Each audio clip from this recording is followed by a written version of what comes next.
민수기 오늘 26번째, 26번째 시간입니다. 오늘 말씀의 제목 사주와 하나님의 계획이라는 제목으로 말씀을 드리겠습니다.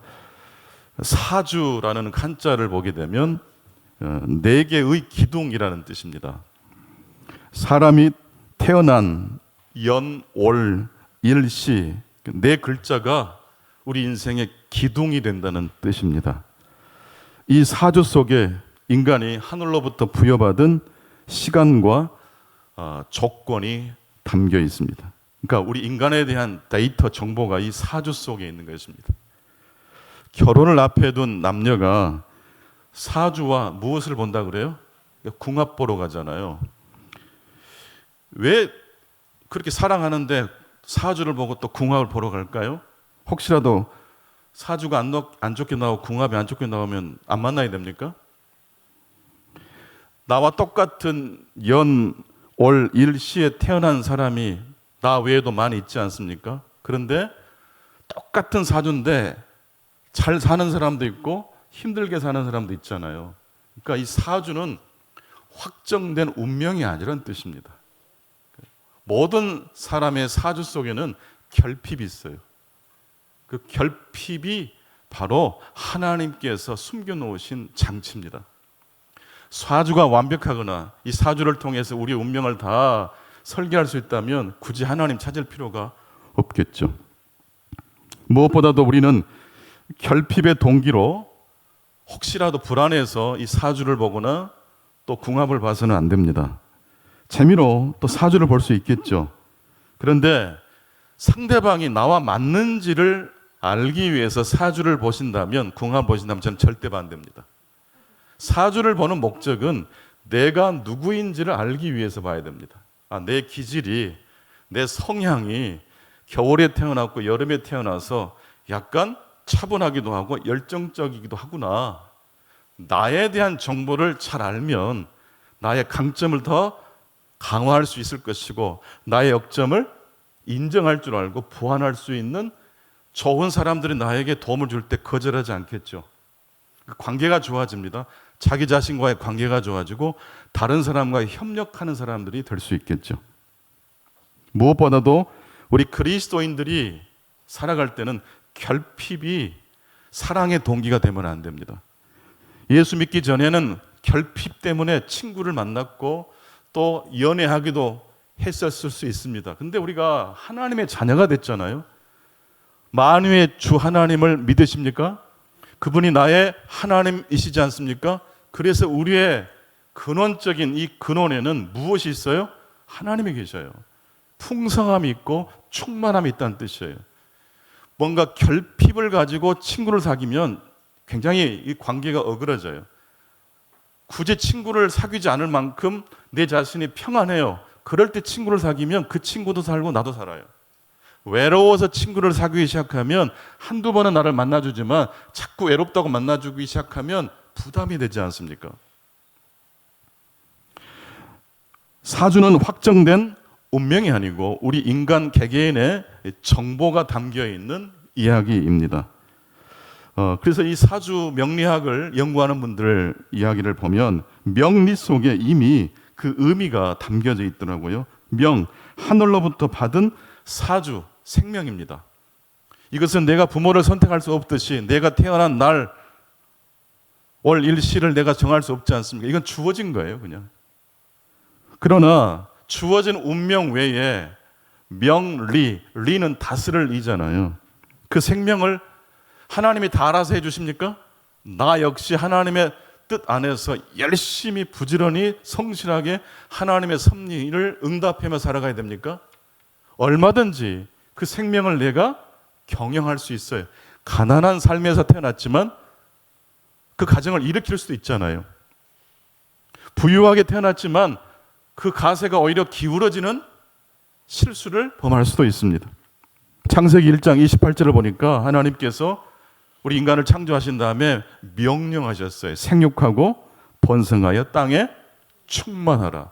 땅에 충만하라. 땅에 흩어지라. 여러분, 땅에 흩어지면 어제 만났던 사람이 아닌 또 다른 사람을 만나게 되잖아요. 이럴 때 내 주관이 없거나 늘 다른 사람이 나를 어떻게 볼 것인가만 생각하면 사람이 어떻게 되겠어요? 다른 사람이 어떻게 나를 볼 것인가만 생각하면 그런 인생은 심부름 인생이 돼요.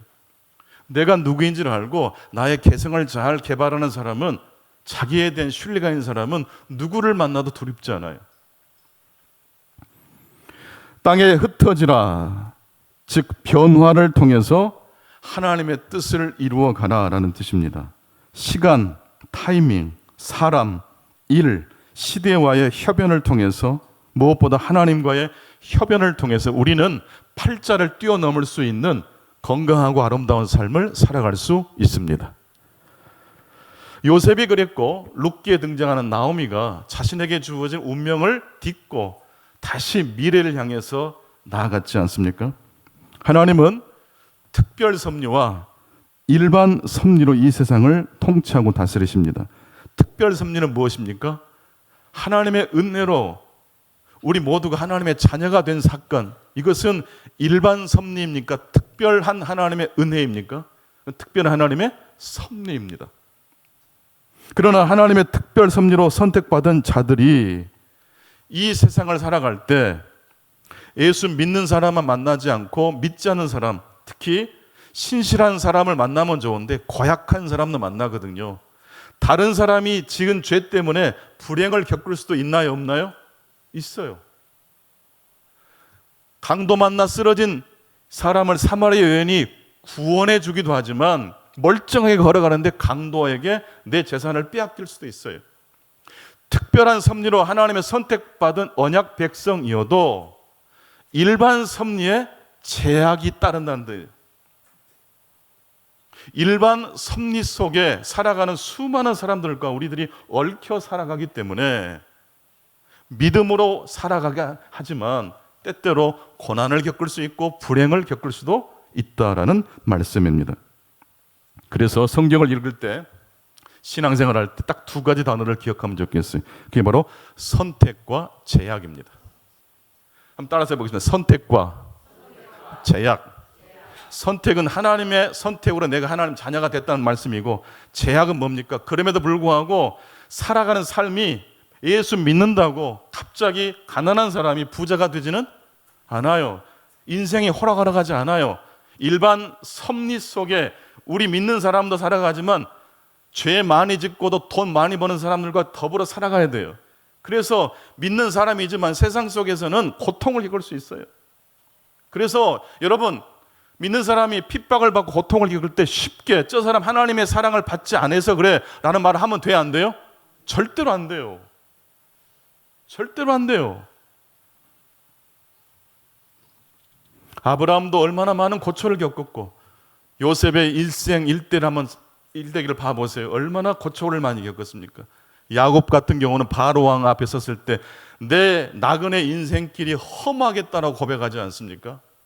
하나님의 사랑을 받는 특별한 자녀들 역시 일반 섭리에 고통을 겪을 수 있고 제약 속에 살아간다라는 말씀을 기억하십시오.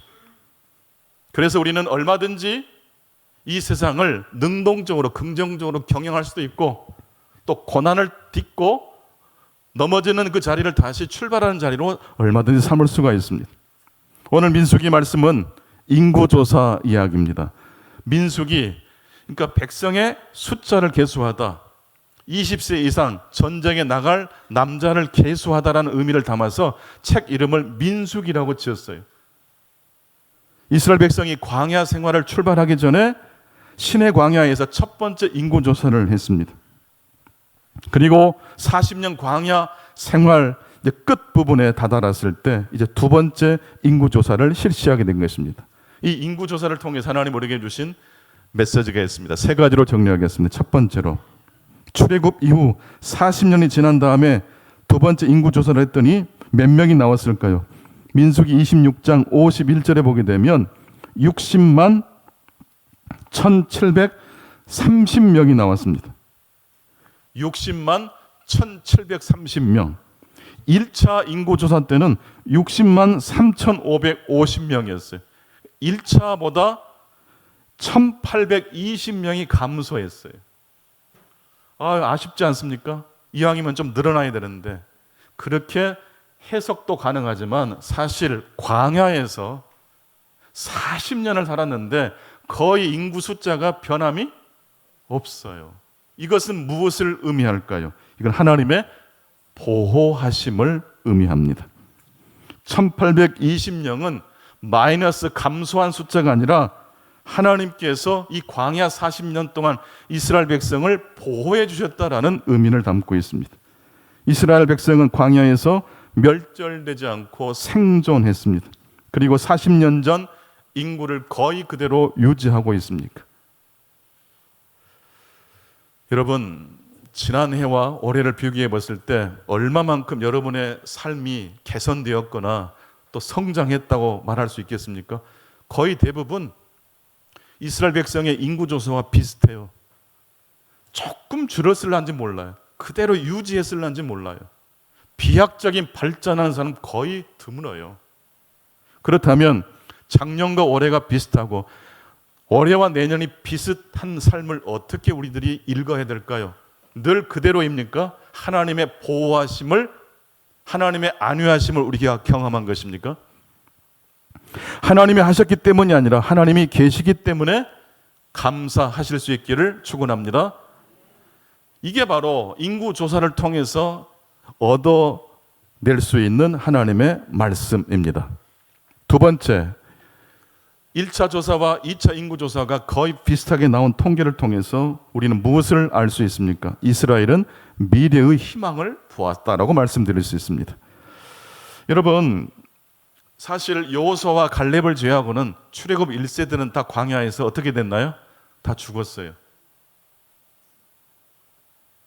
그래서 지금 이 60만 명이 좀 넘는 이 숫자는 가나안 땅에 입성하게 될 20세 이상 남자의 숫자입니다. 1세대는 다 죽었어요. 그럼 1세대는 지워지는 겁니까? 허망하게 그냥 역사의 뒤로 사라지는 겁니까? 그렇지 않습니다. 지금 1세대가 2세대를 완벽하게 광야에서 양육하고 믿음으로 세웠다라는 걸 이야기하고 있어요. 부모 없이 자녀가 없습니다. 인류의 문명의 발전은 할아버지, 할머니 때문에 문명이 발전했다라는 역사학자가, 인류학자가 말을 합니다. 왜요? 부모는 일해야 되니까 할아버지, 할머니가 아이를, 손주를 봐준 거예요. 이 잉여분의 시간을 통해서 인류가 도구도 발명하고 국리를 했던 것입니다. 여호수아와 갈렙을 제외한 출애굽 1세들은 광야에서 다 죽었습니다. 그러나 그 출애굽 1세대가 광야에서 모두 죽은 게 아니라 2세대를 통해서 새롭게 어떤 땅으로 들어갑니까? 가나안 땅으로 들어가는 것입니다. 이상해요. 저도 저희 아버님하고 뭐 닮긴 했지만 우리 그 아이들을 보면 그 할아버지 할머니의 어떤 그 외모, 어떤 기질들이 보여요. 제 눈에도 보이는데 저희 부모님 눈에도 보이겠죠. 저희들이 가도 반가워하시는데 손주를 데리고 가면 어마어마하게 반가워하시더라고요. 정상적인 발음이 안 되세요. 내가 언제 왔는가라고 하시죠. 여러분, 이게 바로 오늘 본문에 등장하는 광야 1세대의 영성이에요. 광야 1세대가 다 죽었지만 그들은 죽지 않았어요. 2세대를 완벽하게 세웠기 때문입니다. 우리 교회 청년들이 참 믿음이 좋아요. 기도하는 거 보세요. 얼마나 깊은 기도를 드는지 몰라요. 왜 이렇게 청년들이 기도를 잘할까요? 어른들에게 배워서 그래요. 어른들이 믿음으로 나왔기 때문에 청년들이 이렇게 믿음이 자랐어요. 마지막 세 번째로, 두 번에 걸친 인구조사를 통해서 드러난 사실은 무엇입니까? 이게 바로 오늘 메시지의 핵심입니다. 사주보다 더 큰 무엇을 발견할 수 있습니까? 하나님의 계획을 이 두 번에 걸친 인구조사를 통해서 우리는 발견할 수 있습니다. 오늘 본문을 좀 더 길게 읽어야 되지만 시간 관계상 다 읽지를 못했습니다. 그런데 12절에 보게 되면 시몬 지파가 등장을 합니다. 14절에 보게 되면 시몬 지파의 20세 이상의 남자의 숫자는 22,200명으로 계수되었습니다. 첫 번째 인구조사할 때 시몬 지파는 59,300명이었습니다. 엄청나게 줄어들었죠. 왜 그랬을까요? 반대로 유다 지파 같은 경우는 1차 조사 때 74,600명이었는데 2차 인구 조사 때는 76,500명, 1차보다 1,900명이 더 늘었습니다. 시몬 지파는 광야 생활을 살아가면서 오히려 줄어들었어요. 유다 지파는 더 늘었어요. 같은 하나님의 택함을 받은 언약 백성이지만 어떤 지파는 줄어들었고 어떤 지파는 더 확장했다는 이 진리가 우리에게 주는 메시지가 무엇일까요? 여러분, 사주팔자는 고정된 겁니까? 얼마든지 변화시킬 수 있는 겁니까? 얼마든지 변화시킬 수 있다라는 말씀입니다. 인구의 숫자에 비례해서 더 넓은 땅을 나중에 가나안 땅에 들어가면 분배받게 됩니다. 그래서 유다 지파가 가나안 땅에 들어갔을 때 중앙 산악지대를 차지하게 됩니다. 그리고 다른 지파들을 지휘하고 리더하는 그런 지파로 우뚝 서게 됩니다. 원래 유다는 장자가 아니에요. 르우벤이 장자지. 근데 유다 지파가 광야 40년을 통과하면서 더 성장했어요. 그래서 가나안 땅의 중심부의 땅을 받게 됩니다. 바로 그 유다 지파를 통해서 누가 태어납니까? 다윗이 태어나고 다윗의 후손으로 또 누가 태어나시죠? 예수님이 태어나십니다. 여러분, 시몬 지파와 유다 지파의 공통점과 차이점 무엇입니까? 둘 다 하나님의 특별한 섭리로 하나님의 백성이 되었다는 것이에요. 그리고 둘 다 그럼에도 불구하고 광야 생활이라는 삶의 여정을 통과하면서 어떤 지파는 성장했고 어떤 지파는 조금 부족한 삶을 살았다는 말씀이에요. 환경과 상황을 어떻게 내가 응전하고 응답하느냐에 따라서 우리의 삶이 달라집니다. 인천대학교 국문학과 명예교수님으로 계시는 유승우 교수님의 이야기입니다. 이분의 삶이 좀 기구합니다. 강원도 아주 벽촌에서 그러나 상당히 분홍의 가문의 아들로 태어났는데 1948년도 40대에 들어선 아버님이 갑자기 화병으로 돌아가세요. 1948년도 해방 이후에 토지 개혁을 막 하려고 했을 때 아버님이 땅이 좀 많으셨기 때문에 이러다가 땅 다 빼앗기는 거 아니야? 그래서 불안해 하시다가 화병에 걸려 그냥 돌아가셨어요. 그리고 6.25가 터졌죠. 6.25 사변 때 어머니가 공산당에 의해서 돌아가시게 돼요. 이때 유승우 교수님이 9살입니다. 그런데 6.25 사변을 통과하는 도중에 그만 비행기가 폭격을 했는데 그 폭격 기관총에 왼손을 맞아가지고 팔목 밑으로 사라지는 불행을 또 겪게 됩니다. 그래서 부모님이 다 돌아가신 다음에 형님이 거두었어요. 형수가 어머니처럼 공납금이 없으면 형수님이 처가에 가서 막 돈 꿔가지고 그래서 형수님만 생각하면 눈물이 지금 나시는 분이세요. 고생 끝에 이분이 중학교 국어 교사가 되셨는데 계속 열심히 성실하게 사시다가 이제 인천대학교 교수까지 되셨어요. 결혼도 했고 딸도 4명이나 낳았습니다. 그런데 어느 날 우연히 유명한 명리학자에게 한 동료가 찾아가서 사주 좀 같이 보자고 꼬드겨서 따라가서 원래 좀 의심도 많고 질문이 많은 분이라 자기 생년월 일시를 말하지 않고 일찍 돌아가신 형님 44살에 돌아가신 형님의 생년월 일시를 보여줬더니 그 명리학자가 대번에 호통을 치시더래요. 왜 죽은 사람의 사주를 내놓느냐고.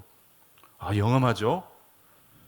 그리고 유승우 교수께서 자신의 이제 사주를 보여드렸더니 딱 사주를 보고 그 명리학자 하는 말, 당신은 39살을 못 넘길 것이라고. 39을 못 넘길 것이라고. 이제 대학 교수도 됐고 딸도 낳고 이제 막 집도 사고 열심히 살아가야 되는데 39을 못 넘긴다니 얼마나 기가 막힐 노릇입니까? 그때부터 유승훈 교수님은 그 사주팔자에 얽매여서 날마다 공포 속에 살아갑니다. 소화도 안 되고 식은땀도 흘리고. 그런데 이 유승호 교수님의 부인이 예수님을 잘 믿는 분이셨어요. 남편이 그렇게 이야기를 하고 늘 시름시름 앓는 모습을 보고 결단합니다. 이사를 가버려요. 좀 더 큰 집을 사서 이사해 가버려요. 이 무엇이냐면 환경과의 조화를 새롭게 모색한 거예요.